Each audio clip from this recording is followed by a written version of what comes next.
This is a nice place with the best sound system. I don't know. Who did? Sounds like the finest opera hall in anywhere in the world. Let's come back here more often. So often you have sound systems that aren't the greatest. There's nothing worse, making a speech when nobody can hear you. This is beautiful and it's a great place. And Memphis has to like me because I have a lot of friends here and they were not happy a year ago, 2 years ago, 4 years ago, and now they said, we can't believe what's happened in terms of crime, in terms of what's gone on and the job that these people and some of the great people, many of the great people in the audience have done. And that's why I'm here today. In fact, we were going to cancel because we have a couple of events going on, as you probably noticed. So they said, oh, we'll cancel Memphis. I said, we're not canceling Memphis for anything. We're not canceling.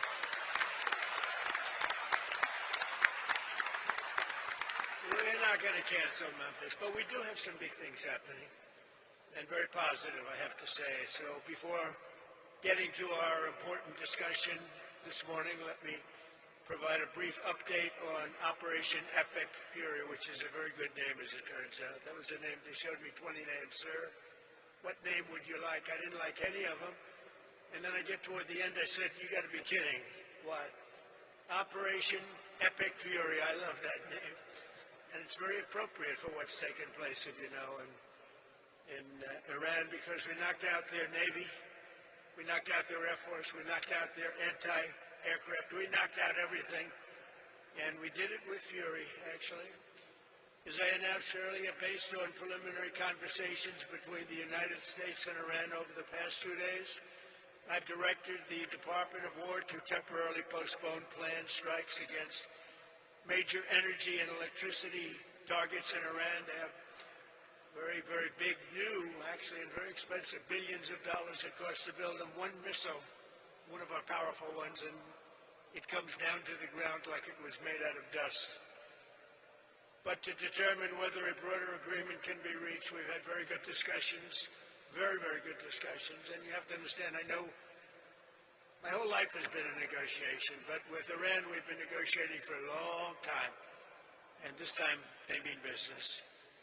And it's only because of the great job that our military did is the reason they mean business. They want to settle, and we're going to get it done, I hope.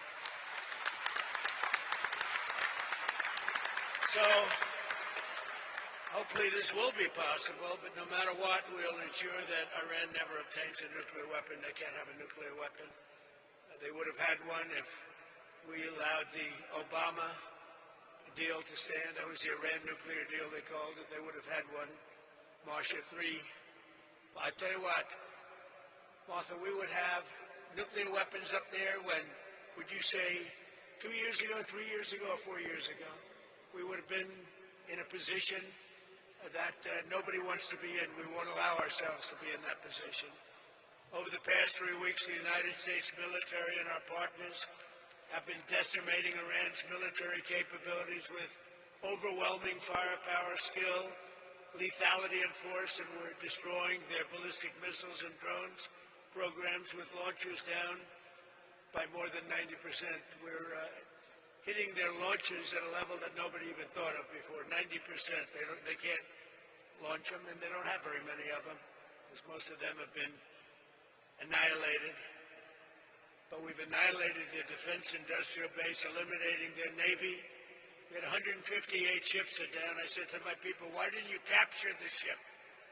I said, were they good or not? They said, they were great, sir. So why didn't you capture? We could have used them.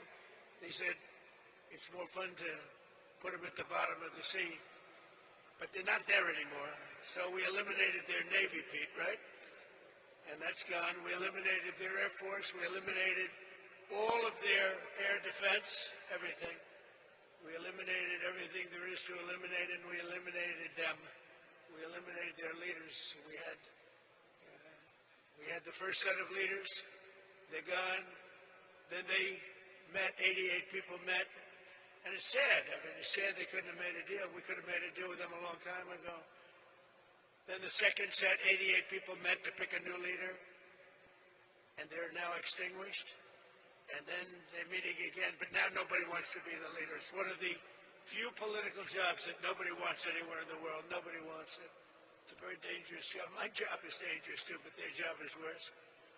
In other words, we're systematically dismantling the regime's ability to threaten America. They're not threatening us anymore. As Commander-in-Chief, it's my sacred responsibility to protect our country from all threats. For decades, Iran refused every opportunity to renounce its nuclear ambitions, and in recent months, its own negotiators bragged to our representatives about having enough material to make nuclear weapons. And that was supposed to deter me, but it didn't deter.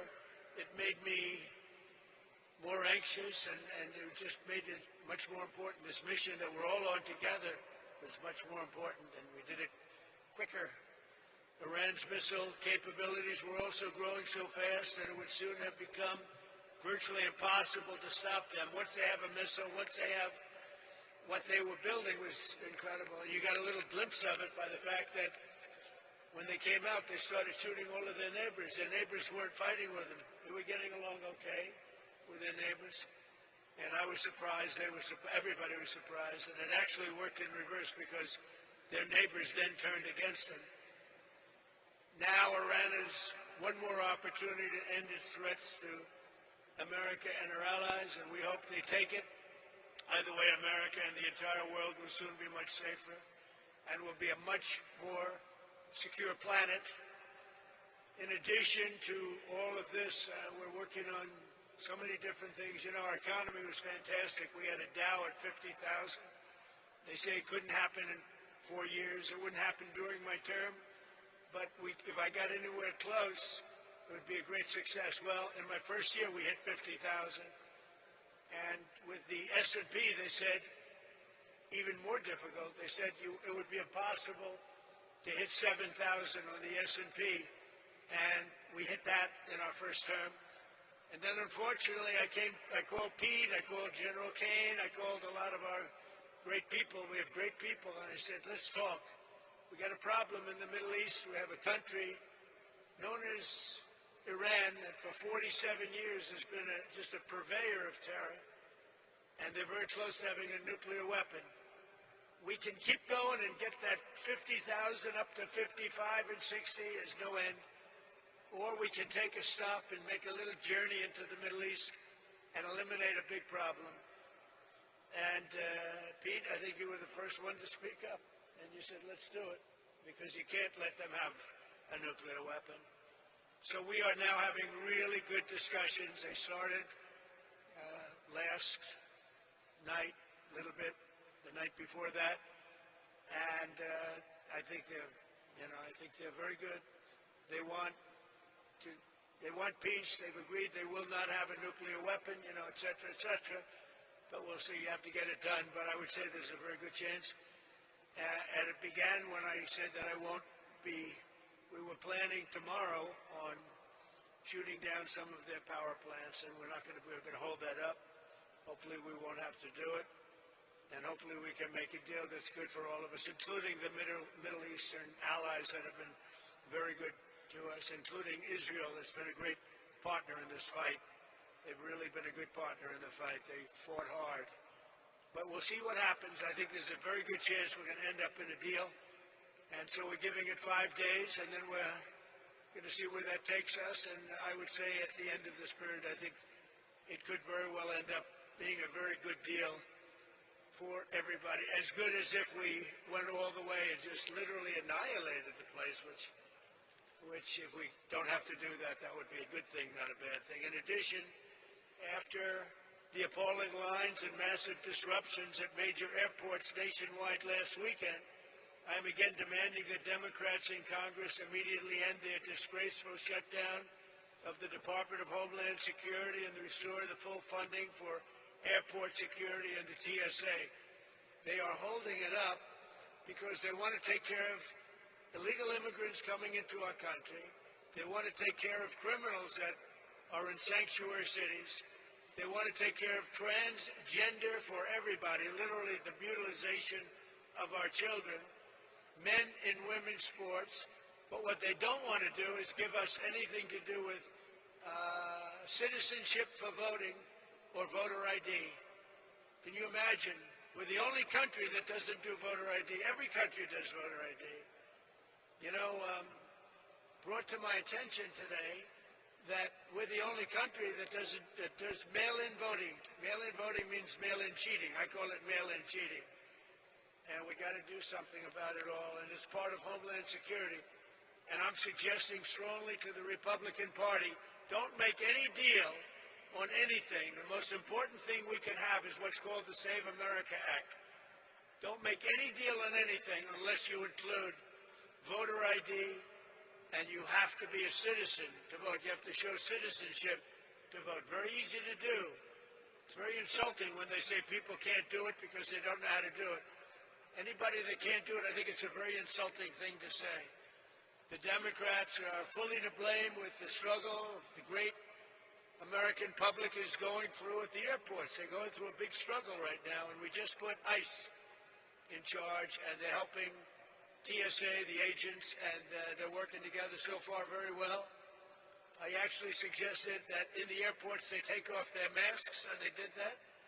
In the airports, I'm a big believer in the mask because we have, you know, Biden allowed hundreds of thousands of killers into our country. We're rapidly getting them out, by the way. But they would go after these people if they knew exactly who they were. But in the airports, it's different. I didn't love the look in the airport as you get off the plane. So I made a request and they agreed to it. So they're not going to be doing that. We would also bring out, if we don't have enough, we will bring out the National Guard in, you know, where we need it to help out at the airports. But we're not going to let this happen. It's extortion by the Democrats. They're holding up money that's already been approved, and now they're willing to go $5 billion reduction in ICE in order to get the approval on a deal that they approved, the great big beautiful deal, which is the biggest tax cut in history, the biggest regulation cut in history. They want to basically renegotiate a deal that they already approved, and they're doing it largely for a criminal element. So also the Democrats are putting our country at great risk during this period of time, a period that they call a war. They call it a war. We call it a military operation. Their leaders during this time are, as you know, as you want to say, they're in a never-never land. Schumer is gone. I mean, he's a Palestinian. He should be fighting on the side of Palestine. He's actually become a Palestinian leader. I don't know, I've never seen a man change so much.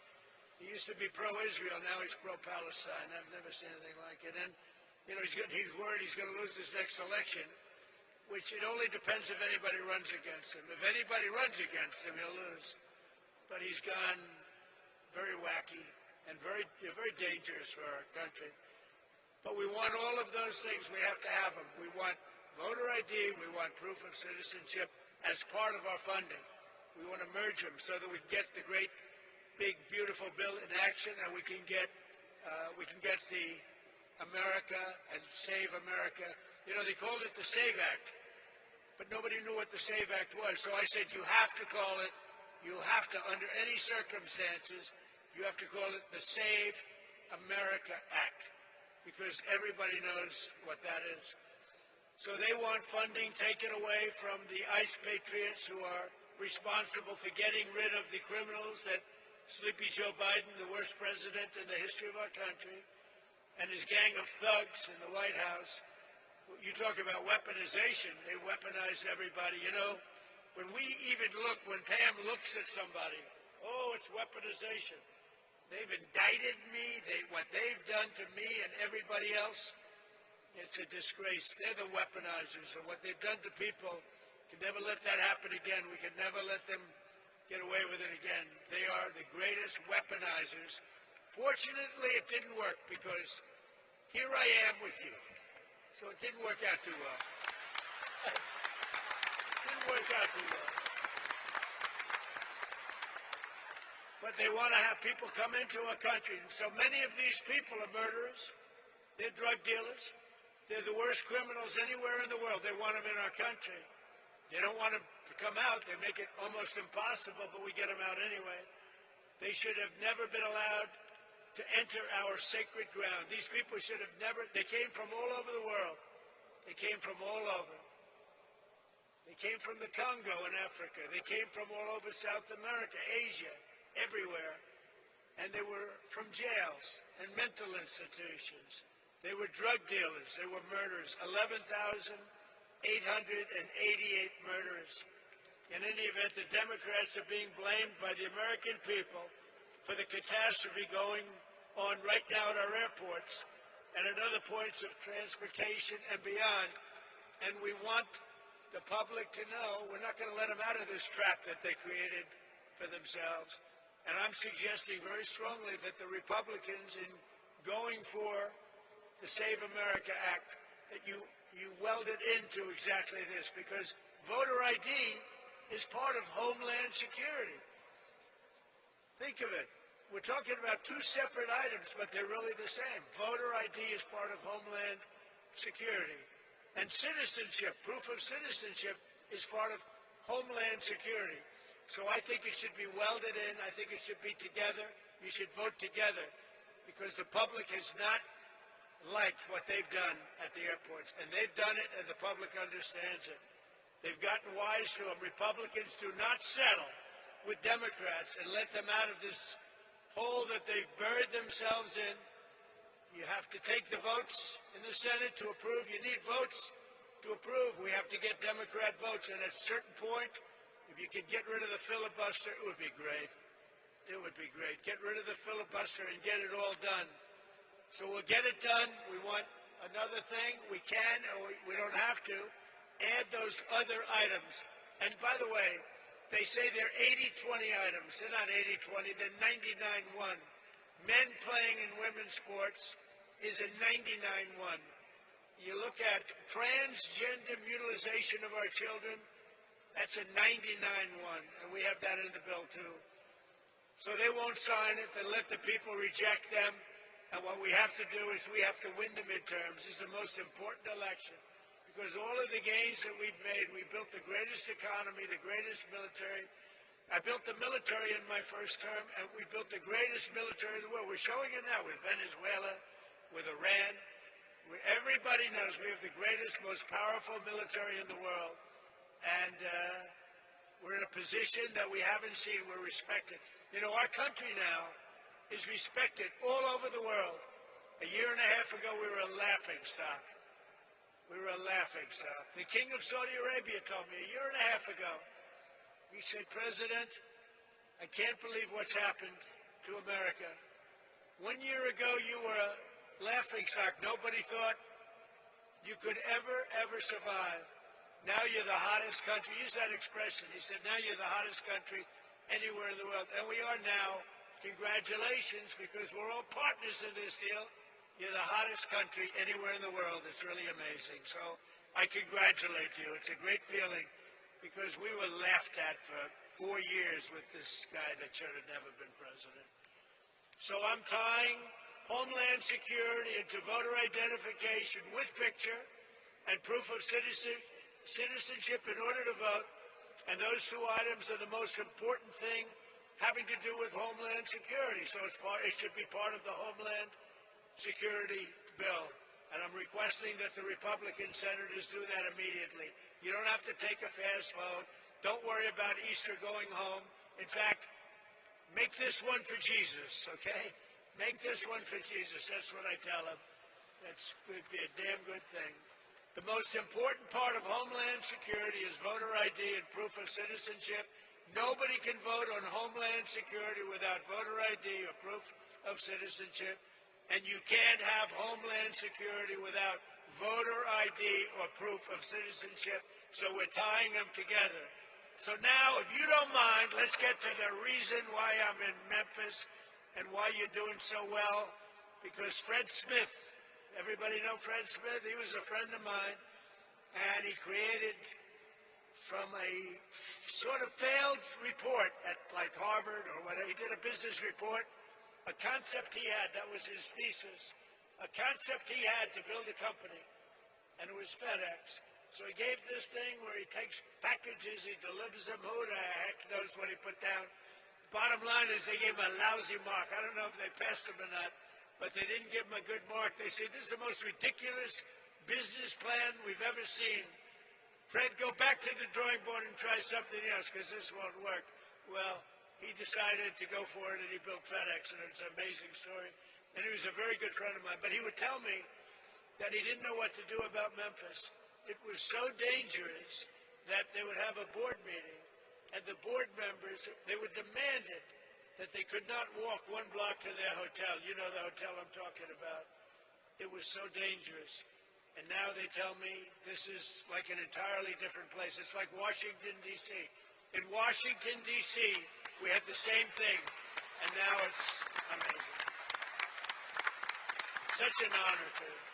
If only more governors, your governor called, and he said, we love it. Your mayor has been terrific. Your mayor has been terrific. But look at the results that you've got. Look at the results. And everybody should do it. You know, if I was Chicago, Pritzker, he's a failed governor. All he has to do is say, President, we're having a problem in Chicago. Could you come in and fix it? We'd have it fixed in 2 months. It would be good. It would be good in 2 months. It would be great in 4 months. You'd have almost no crime. But he can't do it. And it just keeps going the same way. So that's the reason I'm here, to tell you how well you've done, how well we've done. I mean, I just came in and people greeted me, sir, thank you very much for what you've done. I said, oh, where are you from? Memphis. What did I do? You stopped crime. And your sheriffs are so thankful. And oh, you haven't seen it yet. You know, we've just been here a short while. In another 2 or 3 months, you can have, like, no crime. And, you know, we take these criminals. Is that our handsome senator down there, Bill? Is that our handsome senator, Bill?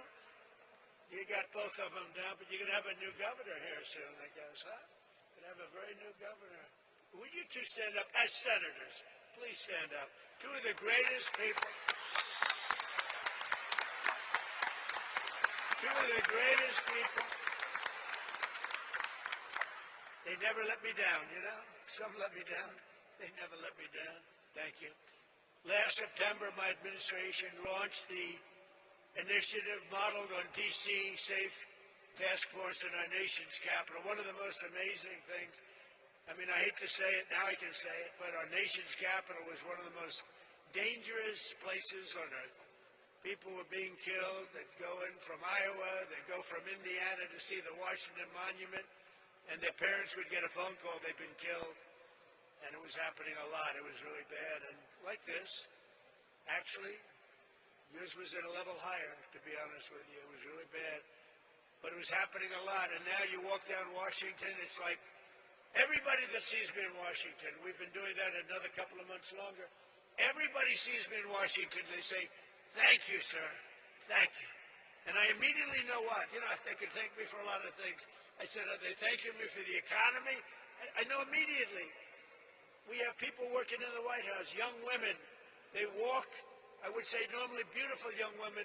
Ever since I got elected, I don't like to say that, because usually when you say a beautiful woman, isn't she beautiful? That's the end of your political career. So I never say that. But young women coming up to me and they're saying, sir, thank you so much. I know immediately what they're talking about.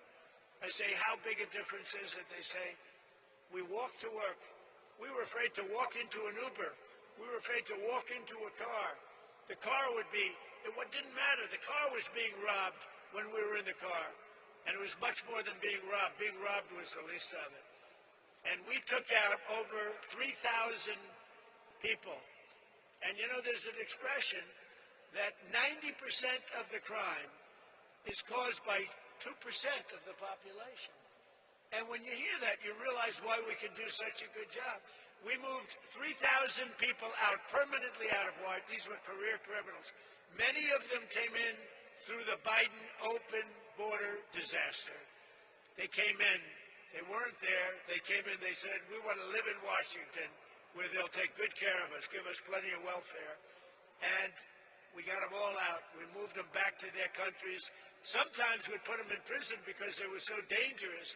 And one person killed 4 people in a short period of time. Many of the people, 11,888, 50% of them in our country, they came from jails. Other countries opened their jails and let them into our country because Biden and his great border czar, the border czar who never once went to the border, never once called Border Patrol. But his great border, perhaps you've heard her, Kamala. Has anyone heard of Kamala? She was the border czar. That was like having nothing as a border czar. And they poured into our country, and they made our country very, very unsafe. And the job that ICE and Border Patrol have done, they don't get the appreciation they deserve. They are great American patriots. They're incredible people.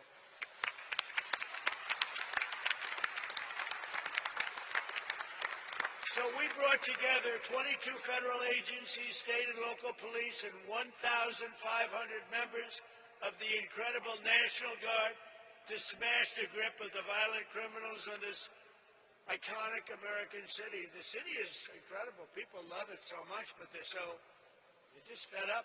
They can't stay, and now they're staying. I had somebody backstage say, "Sir, I was ready to leave, and now we're staying." I said, "Don't worry, it's going to get much better. Just takes a little more time." Like our D.C. efforts, the Memphis Task Force has been led by our Director of U.S. Marshal Services, Gaddy Seralta, who's incredible. Where's Gaddy? Gaddy, you are unbelievable. And I want to thank you for the work. He did a job in Washington. So when I heard Memphis, I said, I want the same guy that did Washington. Because that went, you're going to tell us when you get up which was more difficult, all right? But members known all over the world as the home of Graceland. You know I'm going to see Graceland after this? I think, is that right? I love Elvis. I never met Elvis. Everyone said, did you? I met them all. I met Sinatra. I knew all of them. I never met Elvis. Sometimes I feel I should tell the little fibs that I knew him well. I love Elvis, but I never met him. But I'm going to go see Graceland after this, I think. I'm sure it's not going to be a very long stay, but I want to see that. But for years prior to our involvement, Memphis had become known for something else, being the murder capital of the USA. Isn't that a good title? It was averaging far more than one murder per day, with a crime rate higher than Colombia, Mexico City, or Baghdad. In the year, I shouldn't be saying this, but here's the good news. It's been fixed, all right? I hate to say this because it's so negative. It's so negative. In the year before I took office, Memphis saw more than 12,500 violent assaults, 429 rapes, and 7,600 burglaries and armed robberies. And I mean, it was getting worse. This catastrophe was a result of years of local politicians, judges, and prosecutors who sided with violent criminals over law-abiding citizens. Basically, liberals, or now they like to go with the word progressives. You don't hear liberal. They're liberal. I don't like progressive because it's a beautiful word. You know, they use progressive because that's the only thing they're good at, politics, I guess. You know, they're bad at policy because all these policies are bad, but they're great at politics, and they do stick together. They stick together, they're good at politics, but they're bad at policy because they can't sell open borders, they can't sell transgender for everyone, they can't sell men and women's sport, so they can be the greatest politicians in the world, and that's why I'm here instead of them, I guess. But just as we have in D.C., here in Memphis, we've achieved one of the largest, fastest declines in violent crime ever recorded. So that's something, right? Ever recorded. In fact, you're half a percentage point away from the record, so we'll catch them in the next month or two, all right? I think that's going to happen. But that includes a 60% drop in robberies, a 74% drop in carjacking, and motor vehicle thefts. We have always achieved numbers that are good. These numbers are right on line to be among the best that we've done. And wherever we do this, we have very similar results. We were in New Orleans, where the governor called us, as you know, and we went to New Orleans. They just had Mardi Gras. They said it's the first, it sounds terrible, but it's the first Mardi Gras we've ever had where there was no murder. Can you imagine? Doesn't sound too good, but, you know, we're talking about the facts. And they said we had the lowest crime that we've ever had on Mardi Gras, which is almost almost nothing. We went there about 4 months ago. We did a great job. So we've achieved a 70% reduction in murders from the peak in this place.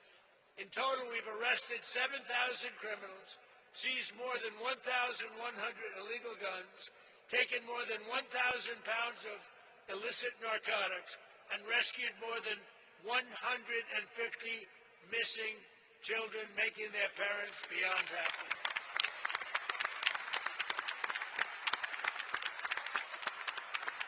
So I'd like you to please join me in thanking, I tell you, every single law enforcement hero here today. We have a small number compared to what's doing the job, who helped make Memphis safe again. Memphis, just so you know, with all of the things we said, you have now developed a reputation as a city that's coming back stronger than any city in the country because of what's happened with crime and because your political leaders had the courage to do what they did. So I'd like you to also say a special welcome and hello to the Tennessee National Guard, the Memphis Police Department, ICE, CBP, the ATF, DEA, Homeland Security Investigations, the U.S. Marshals, the Tennessee Highway Patrol, and all of law enforcement. Everybody got together and they said, we're going to make Memphis great again. And they really did. It's so good. But, you know, I talk about how good it is. We're at 75%. Some people say 80, 81%. That still leaves 20%. You're going to be down in another 2 months, 3 months, I think, Addie. We're going to be down. We're going to be down to almost no crime. You're going to be an almost crime-free city. You're going to be so proud of it. People are going to stay. They're going to actually come back because you have everything going, but you have that one horrible cloud over your head. And essentially, people know it's happening, but essentially in another 2 months, you're not going to have anything. You're going to have a virtually crime-free city. So today I'm pleased to announce that the Secretary of War used to be the Secretary of Defense. We made a minor change. We like the sound of it better. That the Secretary of War has just signed a directive to ensure that all National Guard members serving on this task force, as well as in D.C., New Orleans, and our border security missions, will receive the same benefits as active duty troops because you deserve it. That's not fair. That's not fair.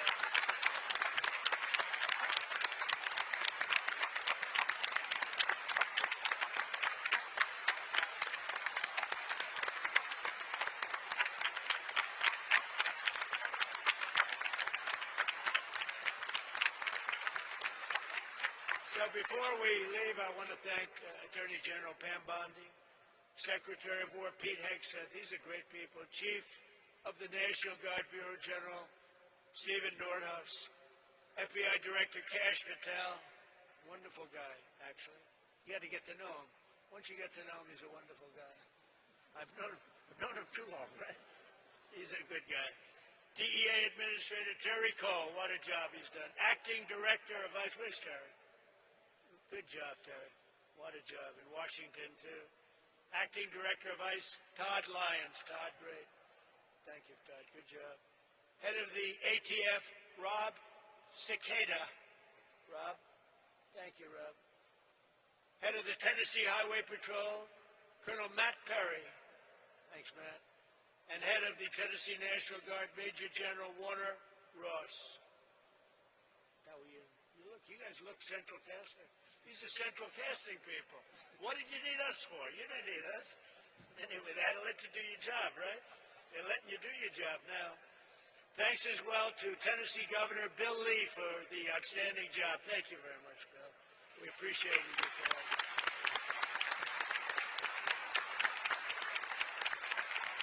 Bill called me up. He said, we need a little help in Memphis, sir, when you get over here, please. He said, I have no pride. We just want this thing straightened out, right? So thank you very much. I'm glad it worked out. Oh, you haven't seen, what do you see? In 90 days from now, you're going to see numbers that blow these off. You're down 70, 75%.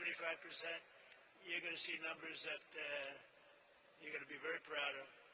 Senators Bill Hagerty and Marsha Blackburn. Great people. Great people. You have some real warriors, too, as your congressmen and women. David Kustoff, Andy Ogles, Diana Harshbarger, John Rose, Matt Van Epps, and Chuck Fleischman. Will you all stand up? Warriors all. Everyone. Great, great people. You don't get better. It's not the easiest job, is it? Huh? Speaker of that, you know what I like about them? They're not 3 o'clock in the morning. Sir, I get a call from Mike Johnson, Speaker. Sir, we have a problem. What time is it, Mike? 3 o'clock, sir, morning. We voted 9. We need, it's always the same, you know, it's like 8 or 9. Sir, could you call them for us and see if you can get their vote? 3 o'clock. Call them up. Hey, Jim, how you doing? Hello, sir. I'm not there. I'm not there. Well, you got to get there. 9 o'clock, you got to vote. Sir, could I have a little breakfast so we could discuss this bill? You know, like a perfect bill, like, you know, voter ID or something. You know, the bill didn't have to be too great to do it. Said, could we have maybe a little breakfast at the White House, sir? So, because I could get there, but I'm just not there. Come on over for breakfast, bro. You know? I got a lot of them, too. I have about 9 of them. But these are the people we love. These are the people we love. So I want to thank you all. Speaker of the Tennessee House of Representatives, and I hear this guy, I hear he's fantastic. Cameron Sexton, where is he? I have heard such good things about you. And you're working on a very specific bill right now. I know all about you. That's great. Let me know when it's finished. You know, you got to send me a copy, okay? That's great. Thank you, Cameron. You're doing a great job. Shelby County Sheriff Floyd Bonner. Thank you, Floyd. National President of the Fraternal Order of Police. Oh, that's a big one. He gave me his endorsement. Patrick Yost. Where's Patrick? He gave me his endorsement. I said, well, what's your endorsement worth? How many members? He said, sir, we have 490,000 members. I said, that's a good endorsement. Patrick, do you think anybody outside of, within law enforcement, did anybody vote for Kamala that you know of? Don't say it. You're going to get yourself in trouble. Don't say it. But thank you, Pat. That's great. We had an unbelievable, I do believe we got 98, 99% with law enforcement. And why not? President of the National Sheriff's Association, Chris West. Chris, thank you very much. Thank you, Chris. Stand up, Chris. Thank you. Well, why are you so far back there, Chris? You deserve to be in the front row.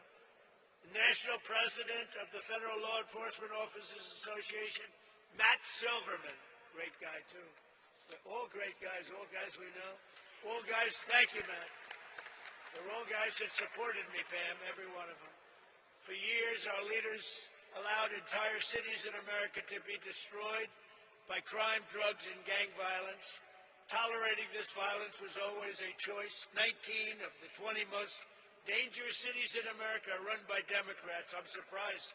I thought it was 20 of 20. I don't know why it's 19. I don't believe it. It's like, I heard it was 25 out of 25.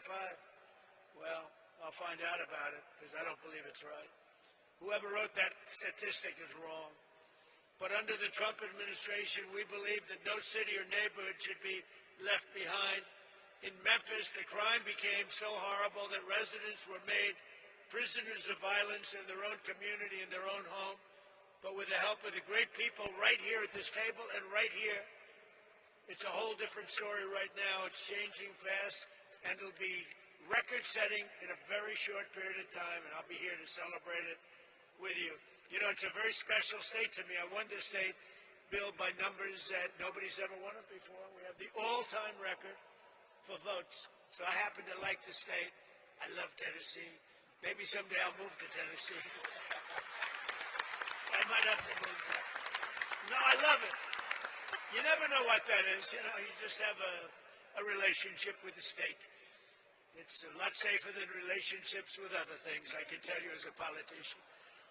But I especially want to thank Speaker Sexton, who's working with the task force to pass model bills that will be toughen crime to deliver permanent safety to the people of Memphis. And really, I don't know if you know, but they're looking at this all over the country, what you're doing. They're studying it. That's why I know your name so well.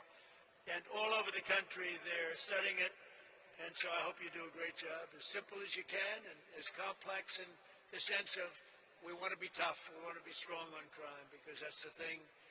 We want to have heart. We want to have fairness, but we have to be tough. Because some of these people are bad people that should have never been allowed to be here. Since I took office, we have successfully arrested or removed from the country over 500,000 hard-line criminals. And under our leadership last year, the murder rate nationwide saw the single largest decline ever recorded to the lowest level in 125 years. That's something.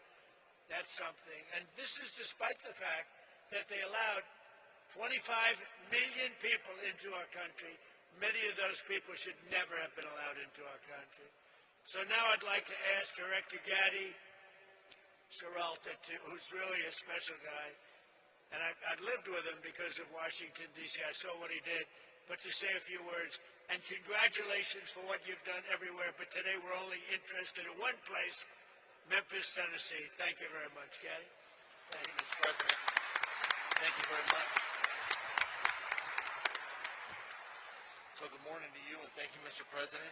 Today we celebrate the successes of this incredible mission and all our federal, state, local, and National Guard teammates who have contributed mightily to the Memphis Safe Task Force.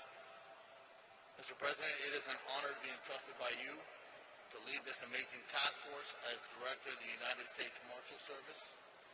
Your decisiveness in responding to state and local leaders' requests for federal assistance is inspiring. It was just over 6 months ago when you signed the executive order restoring law and order in Memphis. At that point, the city of Memphis was overwhelmed with unprecedented levels of violent crime, to include some of the nation's highest per capita rates of murder, robbery, and aggravated assault. Memphis residents could not safely enjoy a walk downtown. Parents were fearful of their children playing outside, and local businesses struggled to prosper. The mission you gave us was clear and concise. Crime will not prevail in Memphis, period. The city will not be surrendered to lawlessness. President Trump, thank you for your leadership. We had a blueprint, quickly restoring order and reducing violent crime, given our success with Operation Make D.C. Safe and Beautiful, as you mentioned. We began our deployment to Memphis and commenced operations on September 29, 2025 with 20 partner agencies and 200 task force members. Now we partner with 33 multi-agency teams throughout the Memphis area. We have the support of over 2,700 officers and National Guard members who comprise the Memphis Safe Task Force, most of which are out here in the audience. In just over 6 months, the Memphis Safe Task Force has made over 7,342 arrests. This is last week's numbers, with charges ranging from homicide, there was 44 of those, 94 drug offenses, 812 drug offenses, and 757 gang-related offenses. We have seized over 1,200 illegal firearms and located and returned 150 missing children. Each of these arrests and seizures of illegal contraband have a ripple effect, bringing justice to victims, relief to communities, and the prevention of future offenses or deadly accidents. Our work, however, has not just been about arrests and the seizure of illegal firearms and narcotics. Our Tennessee National Guard partners have made a significant impact while serving on the task force by administering several life-saving doses of Narcan to overdose victims, chasing down and detaining a fleeing murder suspect on Christmas Day, and providing immediate life-saving medical aid to the occupants of a vehicle collision on I-40. That's just a few of the things they've done. Similarly, our Health and Human Services Tactical Med, we call them TACMED, they're our doctors. Their team has treated almost 500 task force officers and related injuries during our operations. The fraud cell, the Memphis Safe Task Force Fraud Cell, has been a key contributor in targeting federal benefits fraud, organized crime, and other complex fraud matters.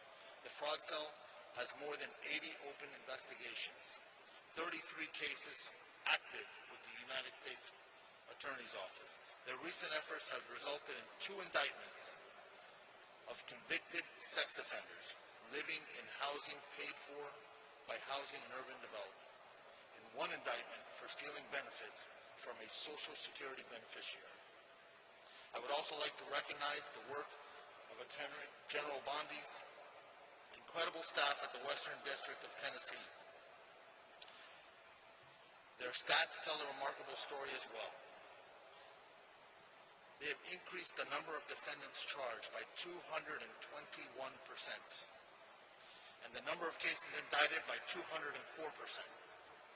when compared to the same operational period last year. I see you smiling, Mike. Congratulations. Without question,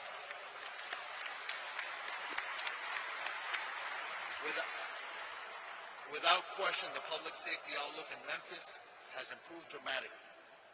In the past 6 months, collectively, our efforts have resulted in a 43% reduction in total serious crimes, 37% reduction in murder, 40% reduction in sexual assault, 56% reduction in robbery, 68% reduction in motor vehicle thefts, and the most impressive of all is a 65% increase in the solvability of the crimes that have been committed. These numbers are so impressive that it's often easy to just recite them without reflecting on significant positive impact that we have had on lives of Memphis residents. The city's residents and visitors are now more likely to venture downtown, and our local businesses are rallying back. Large-scale public events have shown improved safety outcomes, as demonstrated during the December 6, 2025 St. Jude Marathon, where 22,000 runners gathered without a single reported downtown burglary, compared to multiple incidents in the prior year. Perhaps the most telling of all is one of our Special Assistant United States Attorneys recently reported that a traveling emergency room doctor, expressed his appreciation for all that the task force had done. You see, he said that in years past he would see 3 to 5 gunshot victims per shift, and now he sees an average of 1 gunshot victim every 3 or 4 shifts. Mr. President, the Memphis Safe Task Force underscores one simple truth: when federal, state, and local agencies work together as genuine partners, we can reclaim even the most troubled cities. I am extremely grateful to you for the opportunity. To all our partner agencies, it has been an honor to work alongside you, and I look forward to sustaining and building on these partnerships as we continue to make Memphis safe again. Thank you. Thank you, Gary, very much. And Pam, I think, thank you. What a great job. And I think, I see them sitting out there, your U.S. Attorney and your Assistant U.S. Attorney. You do a great job. Would you please stand up? Michael Donovan. Thank you, Michael. Thank you both. Great job. Thank you. Pam Bondi, please. Thank you, President Trump. Some people choose to tolerate crime, but you chose law and order. And that's why this task force worked. It was all of us, as Gaddy said, working hand in hand with my FBI, DEA, U.S. Marshals, ATF, with Cash, with Terry, with Rob, with Gaddy, Not only that, with Pete, with Department of War, with Homeland Security, with all of my agencies working hand in hand with the National Guard. When you went out there, when we came to Memphis, you could not tell who was with what agency because everyone was working so well together. Our U.S. Attorney, Mike Donovan, was out there. And not only does everyone needs to know, we met with this president multiple times about this endeavor. The president knew what was going on here. The president cared. People like Alice Johnson sitting in the front row, who is a Memphis resident, she told us what a horrible crime problem there was. And I think the unsung hero in all of this is Stephen Miller. Stephen is the architect of making all of these plans work. Stephen, thank you. Thank you. And just two very brief examples. There was a horrible murderer, Arsenio Davis, who last October committed a gruesome double homicide. He killed his mother and dismembered another person. And based on this task force working hand in hand, he's off the street. Another example, a horrible monster who's charged with raping a small child. This task force, all of these members working together, arrested him. We can give you countless examples of that. Over 770 gang members off the streets. And we know there's no normal day for a law enforcement officer. We know it's so dangerous what our law enforcement officers do. But know this, Donald Trump and this administration, we have your backs. Thank you all, and thank you, President Trump.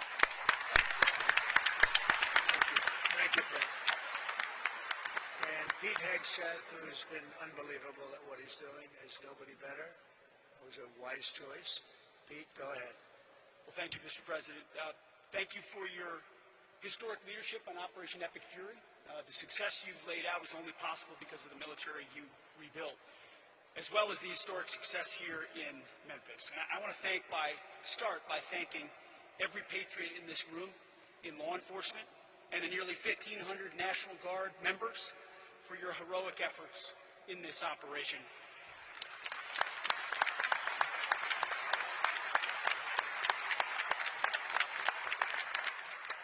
This is more than a task force. This is a statement not just in this city, but across the nation. When I look around this table, I'm looking at people that we work with every day: Governor, Cash, this team, the National Guard, Pam, Stephen, as was mentioned, Gaddy, the Speaker, at the federal level and the state level, working hand in glove. It doesn't happen any other way.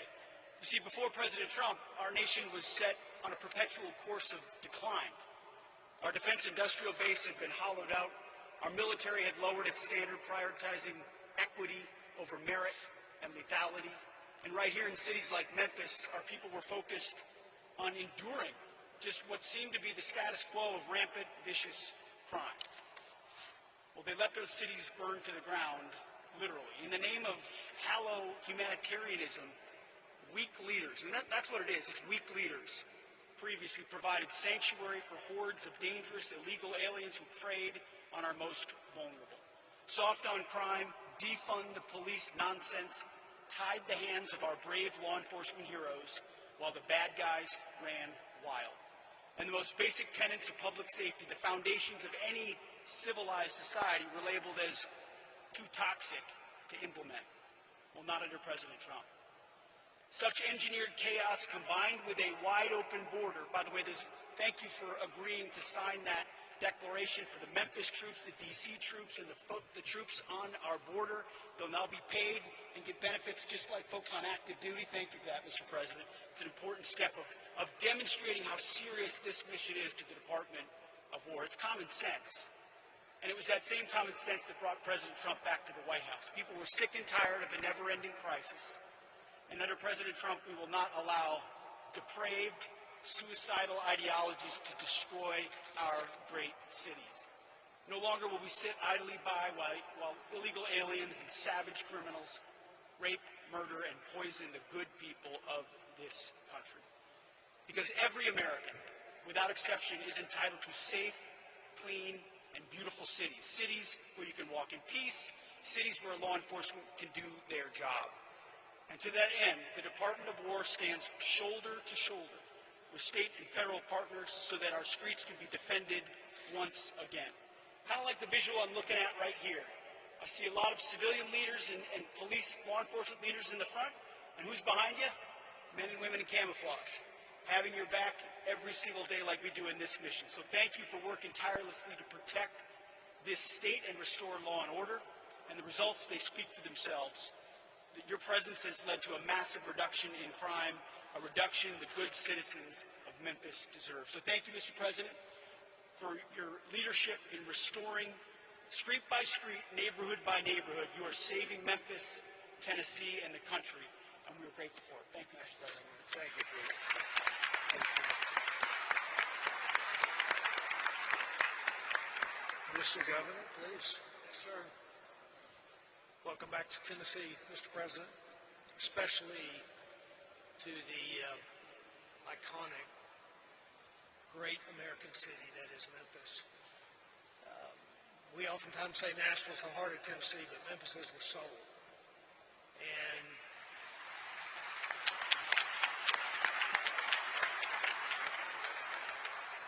great businesses here, remarkable people, a true, rich cultural history, but a serious problem. And I want to tell you, even for me, today's a very important day, even personally. I'm a man who has loved this city all of my life. My grandparents, my mom born and raised, my family here. As a young kid, spent time with my cousins roaming the community, the neighborhoods in this city. But sadly, for decades, that was not possible for children to do safely anymore.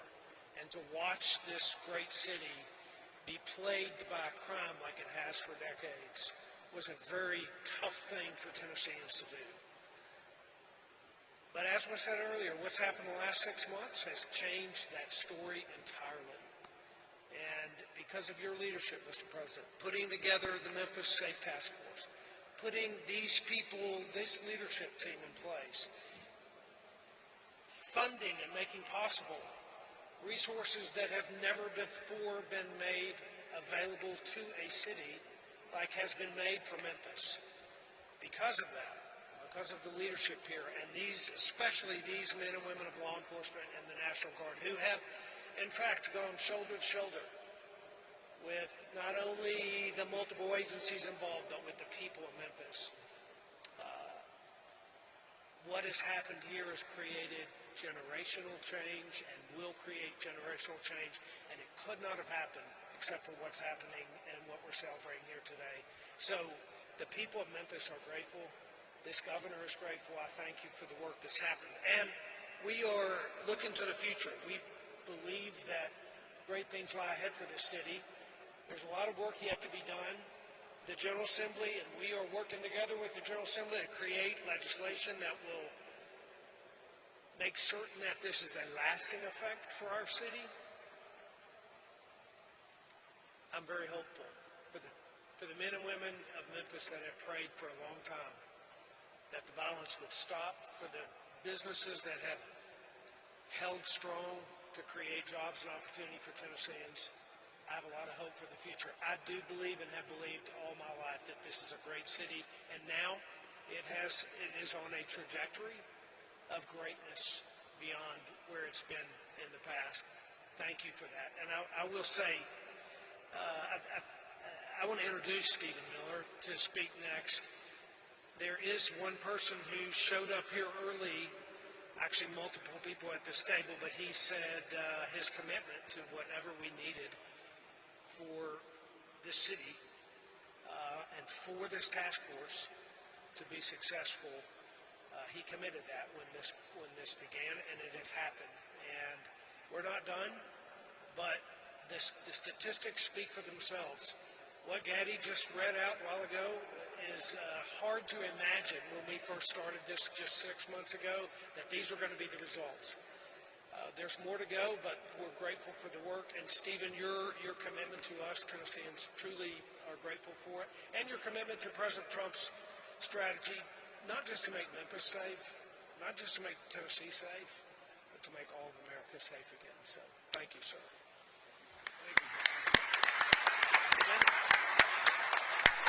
Thank you.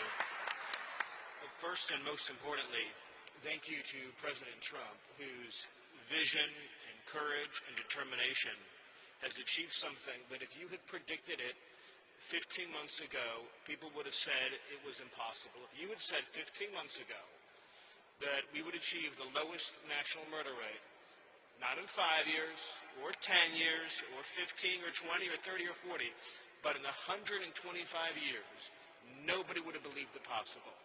And President Trump did exactly that, and it is a miracle.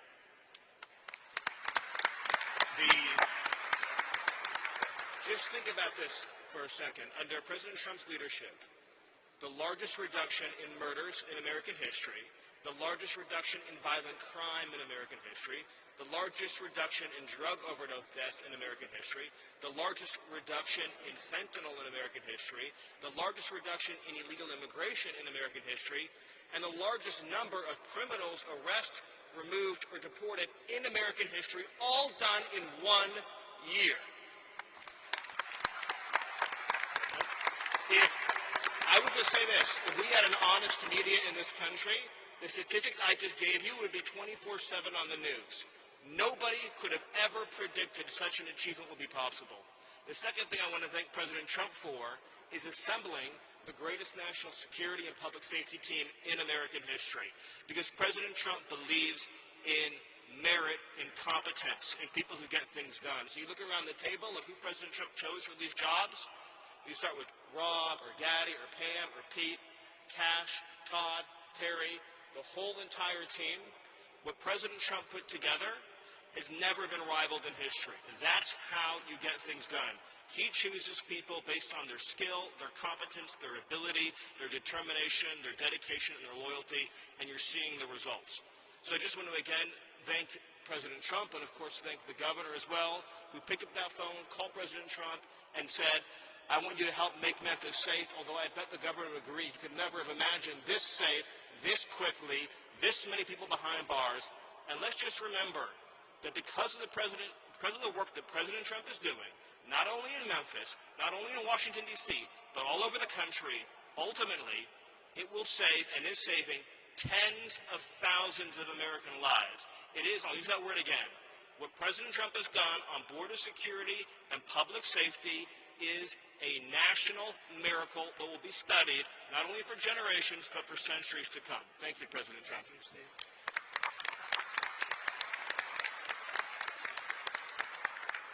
So, Cash, see if you can top that. I don't know. That's a tough one, Cash. That is tough. You know, Mr. President, as I look around this venue, I see and I'm reminded again why we have the greatest warriors on God's green earth, the men and women serving in uniform, the men and women serving and wearing the badge, and law enforcement, our police, our sheriffs around the state of Tennessee. I'm reminded that Americans exist to protect this country day in and day out, and they've done it like we've done it here. But what we didn't have was you. We didn't have a commander-in-chief who backed the blue, who resourced the blue, who funded the military, who did whatever it takes to safeguard every single life. And here in Memphis, Tennessee, you have put on a show for the world. You have allowed us to go out there and capture gangbangers, rapists, murderers, drug dealers at record historic levels. And for me, a first-generation Indian American kid whose parents fled a genocide in East Africa to become the 9th director of the FBI, I'm living the wildest dream you could possibly imagine, sir. But it's thanks to you.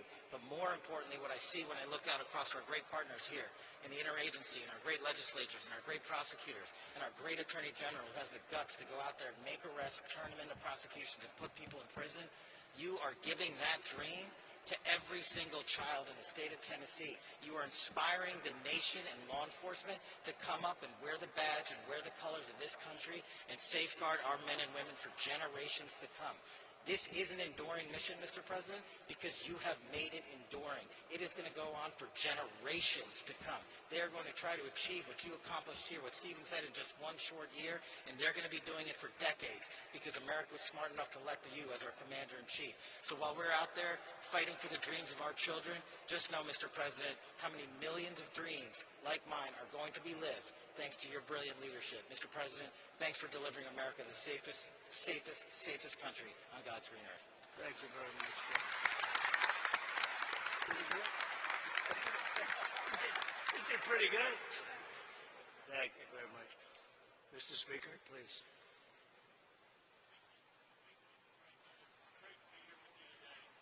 And you're in the, obviously we're in the hottest country, in the hottest state, and now the hottest city comes to you, so we appreciate your leadership in that endeavor.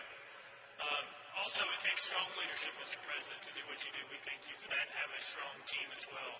But I'd like to say that I appreciate how resolute you are in your belief and your attitude. And I think that's a testament to making America first. Also, I want to thank you for delivering freedom. When we talk about crime, a lot of times we talk about normalcy. But people get used to high crime. They don't understand what low crime is. And in this city, unfortunately, it became a normal thing to see high crime. But you deliver freedom to the residents here in Memphis as well as Governor Lee did.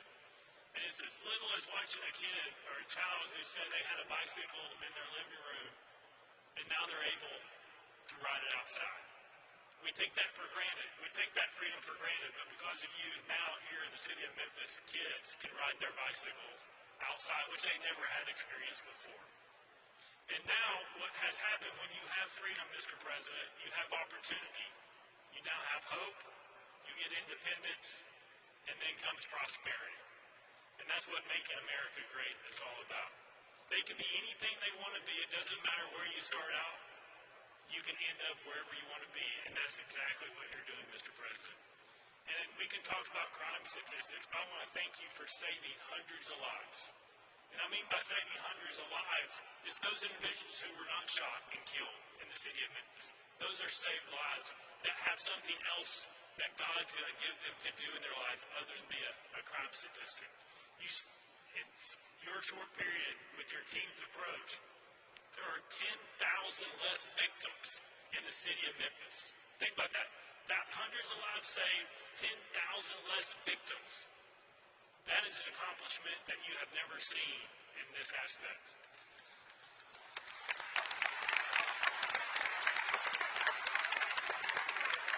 And I appreciate your strong team, all your individuals here, also brilliant mind and Stephen Miller, who I've been able to work with. And we're working, as you said, on legislation, not only illegal immigration that we're going to lead the country in, which is working its way through the General Assembly, but we're going to Soros-proof the state of Tennessee once and for all. And we're going to take on Bell, we're going to take on woke and soft on crime DAs. We've already done truth in sentencing. We're working on 3-strike legislation. But we have a strong General Assembly that will support the governor and me and Lieutenant Governor McNally, who's a great advocate in this endeavor.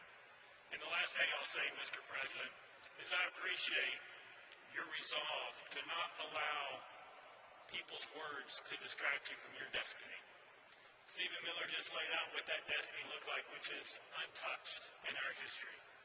Thank you for being resolute and not allowing those who want to take you down or to cause you harm to allow you to continue fighting forward to make America what we know it can be, as well as the city of Memphis. Thank you very much, Mr. President. Thank you very much.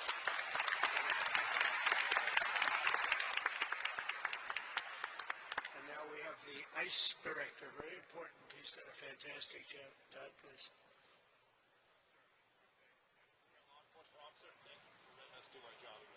That's the key thing. The men and women in this room that wear the badge every day, we know that we have a president that has our back. So because of you, we can go out and we can make America safe again. But honestly, sir, if you just look at what we did, this is what happens when strategy actually meets execution. Your model is delivering real results, securing communities and making neighborhoods safe. And if more cities would just take the lead and have the strength and constitution like the governor does to make their major cities safe again, this is a prime example of how to do it. This is a direct reflection, sir, of the model that you put in place. This and the Homeland Security task forces that you put into action with your executive order are really what's going to make a difference to this country. One thing, and Gaddy brought it up, was the Memphis Interagency Fraud Cell. That's key to your promise to the American people that honest Americans that need that funding will get it. What we're doing is we're having a reduction in fraud when it comes to SNAP benefits, mail fraud, and Medicaid fraud. And that's key and important for true Americans that believed in you that you're going to make a difference to make this country great again. While this wasn't an immigration-led operation, sir, we did have 619 illegal aliens arrested, 7 of those which were Venezuelans that were paroled into this country, or TDA gang members, 1 El Sal that raped a child, and another Honduras male that raped several children. Because of your leadership, we were able to get these violent criminals out of our neighborhoods, and serve Memphis going forward is going to be an example, as Mr. Miller said, for decades to come. So on behalf of the men and women of ICE, the special agents of Homeland Security, we thank you for your leadership. Thank you very much, Judd. And just, if I might, so you're at the front of a storm. The Democrats have caused lots of problems at the airports and all other places too. We shouldn't be in this position, especially when we're in conflict elsewhere. But how are you doing, and how is ICE doing at the airports and helping out? Oh, sir, just have the opportunity to help our other fellow officers at Department of Homeland Security. We're doing great. We're going to make sure that your promise is kept, that we're going to help those lines move, and we're going to make people safe. And no one should be nervous to go to the airport, because we're going to make sure that every traveler in spring break has a safe journey.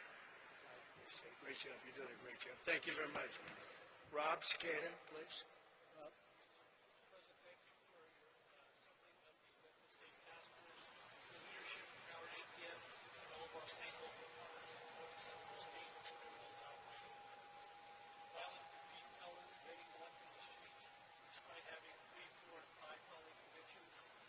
Are no longer doing so. They're no longer walking these streets without the fear of federal and state local and state law enforcement getting together and taking them off the streets. We focused our efforts on the most violent gang members operating in Memphis, so much so that we've decapitated the leadership of the Richard Ruthless gang and the Vice Lord gangs operating here in Memphis. Their leadership, their membership is currently running the streets without any sort of direction. The gang members are falling apart. They're weakened. Their ability to coordinate and commit violent crimes are broken down because of the Memphis Safe Task Force. We've also been able to identify numerous firearms trafficking task force. Some of the evidence items that you see here were recovered from violent gang members. Many of these firearms were converted from semi-automatic weapons to be able to accept machine gun conversion devices, which now allow these rifles and pistols to shoot full auto. Those weapons were used by the gang members to terrorize this community and commit numerous homicides and numerous aggravated assaults. Those networks were identified and removed from operations. One in particular was operating three 3D printing machines, making machine gun conversion devices in his house when search warrants were executed by ATF and our Memphis Safe Task Force partners. We are continually focused on preventing violent crime. In one instance, while we were out of patrol with our state and local partners, our agents responded to a shooting that had just occurred, located a victim that sustained serious gunshot injuries. Agents were able to render first aid on the scene and prevent that victim from bleeding out. Victim was transported to the hospital and ultimately survived because of the Memphis Safe Task Force being here. Our agents regularly talk to the members of the community. The community, when we first arrived, was in visible fear. They were afraid to walk out of their homes to the corner store. They were afraid to sit in their front yards because of being in fear of being victimized of a drive-by shooting. Those people are now approaching our agents and our partners, thanking us every day for being out there and taking the fear away from them so they and their family members could walk their communities and sit in their front yards and talk to their neighbors without fear of being killed or shot. So thank you for your support of law enforcement and for creating the Memphis Safe Task Force. Thank you, sir. Thank you, Robin. You do a fantastic job. Thank you. One of the best crime fighters I know really from personal experience, because I've watched him more in D.C. than here, but I get the reports on what's happening in Memphis. And Terry Cole, please say a few words. Good job. Mr. President, thank you for your leadership. It's given law enforcement the tools and the support to take this fight directly to the local street gangs, but also the cartels, the designated terrorists that are killing Americans. Your leadership is attacking not only the local street gangs here, but it's attacking the cartels in Mexico. It's attacking the cartels in Venezuela. It's attacking the cartels in Colombia and Ecuador. And it's setting the example for the world to see that they are designated terrorists.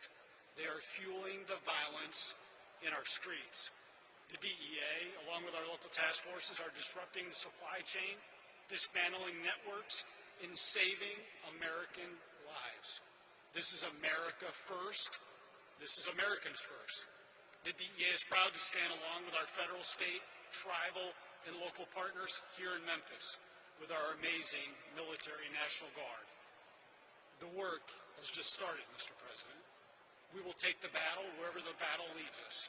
But one thing can be rest assured, after you take Maduro out of Venezuela, after you take Mencho out of Mexico, after your diplomatic pressure forces the Mexicans to make a record seizure last week of 270 kilograms of fentanyl that was destined for the United States, this is truly due to your leadership. It's due to your partnership with law enforcement that enables us to do our job. A few small seizures from this task force is represented in front of you. Close to 190 kilograms of cocaine, close to 50 pounds of methamphetamine. But more importantly, this task force seized enough fentanyl to kill in lethal dosages close to 20 million Americans. 20 million Americans. In a separate case just outside of Memphis, working with our state and local law enforcement partners, we seized another 25 million lethal doses of fentanyl that was heading to our cities, heading to our streets. I will tell you, Mr. President, in my 3 tours here to Memphis to put on the gun, to put on the vest, and to go out in the community, I was welcomed. I was welcomed not only by an amazing Highway Patrol colonel and his team, but I was welcomed by the community. I was invited to front porches. I was invited to an ice cream social. But that was in between the hard work of the men and women of the DEA and this task force that we're conducting daily. See, personally, I served 4 search warrants with the amazing men and women of DEA and the Memphis Police Department and Tennessee Highway Patrol because I believe in the mission where you lead from the front. So thank you for giving us at the DEA the power to do our job again. Thank you for giving us these amazing relationships with these task forces and the Homeland Security Task Force and the Memphis Task Force and the Washington, D.C. Task Force. There's no command we won't go out and complete, Mr. President. We're here to execute your orders. Thank you for your leadership, and thank you for this amazing opportunity to make America safe again, sir. Thank you. Thank you, Terry. Great job. So just in finishing up, we have 2 great people that happen to live here. One's a business owner, and a good one, and one's a good one, also a resident. And we're going to ask you both to say a few words, please. Mr. President, thank you for saving Memphis, and thank you for asking me to share my story. My name is Tim Pugh. I'm a co-founder and president of Pugh's Earthworks and Pugh's Flowers. My brothers and I have 2 family-owned businesses in Memphis, and this year marks our 50th year in business since we started our American dream. My entire family, including our new grandbaby, is living and working in Memphis. We want our family to feel and be safe. We have many friends that have moved away and encourage their children to move away because of escalating crime. We love Memphis and call it our home and would never want to move away. The crime in Memphis has affected my businesses. We've had several delivery vans full of flowers stolen as we're at the front door of someone's house delivering. Turn around and the van was gone. We've had landscape equipment stolen from job sites, and now we have to lock each piece of equipment to the truck while we're working on a property. And because of multiple break-ins, including one night, we had 5 vans with the catalytic converter stolen on all 5. Due to repeated theft, we had to install an electric fence and multiple cameras around our main store to prevent this theft. All of this adds significant financial burdens and man hours. In the spring of last year, members of one of my landscape crews were robbed at gunpoint. This type of action became too normal in this city that I was raised in, and honestly, I felt that we were on a path of no return. How could we continue to operate our business when theft was rampant and, God forbid, lives were lost? for you, Mr. President, we don't have to live and operate that way anymore. We have a great police force in Memphis, but they just needed reinforcements to get the crime under control. So thank you for bringing in those much-needed reinforcements. Our mayor has done a good job. Each week he's sending out emails of the progress. And just last Friday, he reported that crime was down well over 40%. Honestly, Mr. President, I feel like crime is down 100%. And that is because of what you've done. We want Memphis to grow and prosper, and to do that, you must have a low crime rate. People have to feel safe. That wasn't the case before, but now it is. Thank you to the task force and our city leaders for working together to make this happen. And thank you, Mr. President. Memphis owes you a lot of gratitude. Thank you. Thank you very much. Thank you.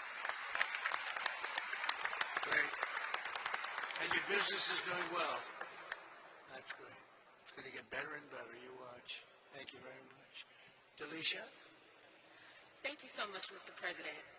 It is a complete honor to be here with you today. Thank you for saving Memphis. My name is Delicia Ballinger, and I'm a lifelong Memphian, and I'm a mother.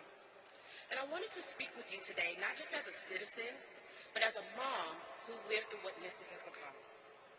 I remember a different Memphis. I remember when the city felt alive, when families didn't have to think twice about safety, when kids could just go outside and just be kids. We had places to go, things to do, and a sense of pride about where we come from. But over the years, that Memphis has faded, and what it's been replaced with was fear. Before the Memphis Safe Task Force, I just didn't hear about crime, I lived it. I watched friends and people that I love lose their lives to the senseless violence. I've attended funerals that never should have happened. I've seen families torn apart, mothers grieving, and children growing up without parents, all because of violence that felt like it would never end. And those moments stay with you. They change how you see everything. But nothing's changed me more than becoming a mother. Because now, it wasn't just my life that I was worried about, it was my children. There were days where I wouldn't let them go outside, not because I didn't want them to, but because I was afraid what would happen if I did. In the fear of stray bullets, the sounds of gunshots at night, constantly wondering if they were truly safe. And that fear became real in a way that no mother should ever have to experience. At just 5 years old, I could have lost my son.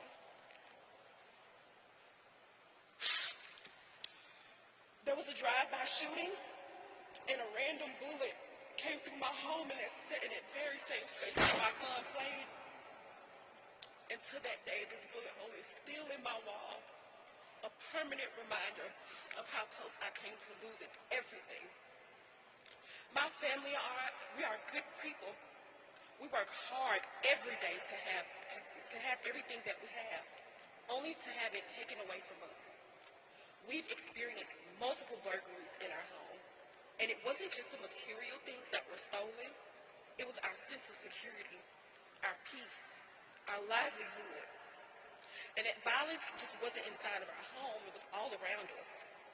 Just literally 4 houses down from where I live, a grandmother and her child was shot. I remember what sounded like almost 30 gunshots ring out. Yellow tape covered the street. After that day, those neighbors never returned. Their home now, with the for sale sign, stands as a reminder of a fear so deep that they couldn't come back to the place where they almost lost their lives. And that feeling, that fear, is something that my family knows all too well. That is not how families are supposed to live. That is not how children are supposed to grow up. We've reached out for help. For years, we looked to our local leaders hoping that something, anything would change. But nothing did.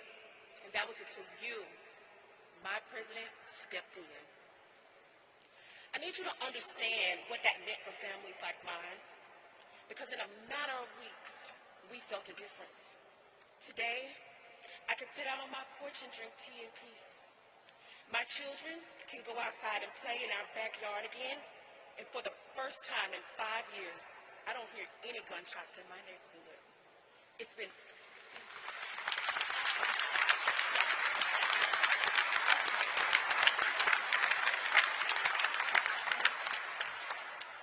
almost 6 months, and it's like a whole new world. That silence means everything to me. It means safety. It means peace. It means that I can breathe again as a mother. What years of waiting couldn't fix, you did it in just 3 weeks. And I'll never forget that. My family will never forget that. And what's even more powerful is that that impact did not stop there. Because of the Memphis Safe Task Force, it has sparked continued efforts right here at home like the Make Memphis Matter movement, led by the incredible, the most awesome State Senator Brent Taylor, starting in 2023, who is putting his best foot forward every day to continue the mission to make it a safer Memphis and to hold our SOARS-backed DA accountable at a state level, and partnering with amazing Senators Hagerty and Blackburn on the federal level.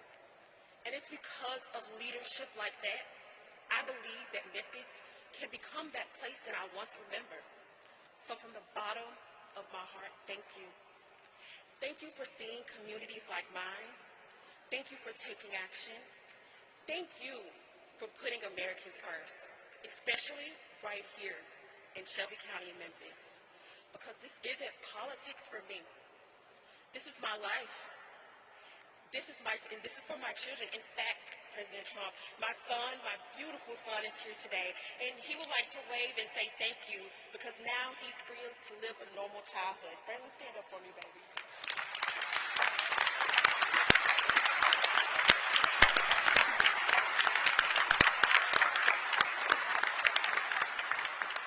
And because of that change, we finally have a sense of normal again. Again, from the bottom of my heart, I truly don't have the words to share how much I appreciate you. Thank you so much, sir. Memphis loves you, President Trump. Thank you. Thank you very much. Wow. I don't know, Delisha. I think we're going to have to give her MVP, right? MVP, Delisha. That's a great job. Thank you very much.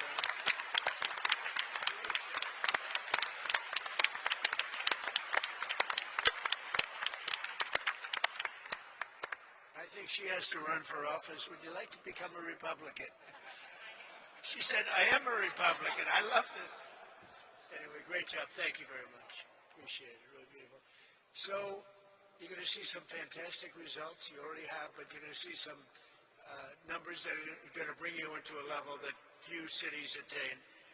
I want to thank the governor. I want to thank the state. The state is just a fantastic state. First day I stepped in it, we were leading by 30 points, and it never went down. It just only went up. So it's something special. We have a bond. We have a special bond. You know, you can be a politician, but when you win something in a landslide, you have a very, very great feeling. And I want to tell you, this is a very, very successful, beautiful state, and I love Tennessee. Thank you very much, and congratulations to Memphis, and fantastic job. Thank you. Thank you, everybody, very much. Thank you.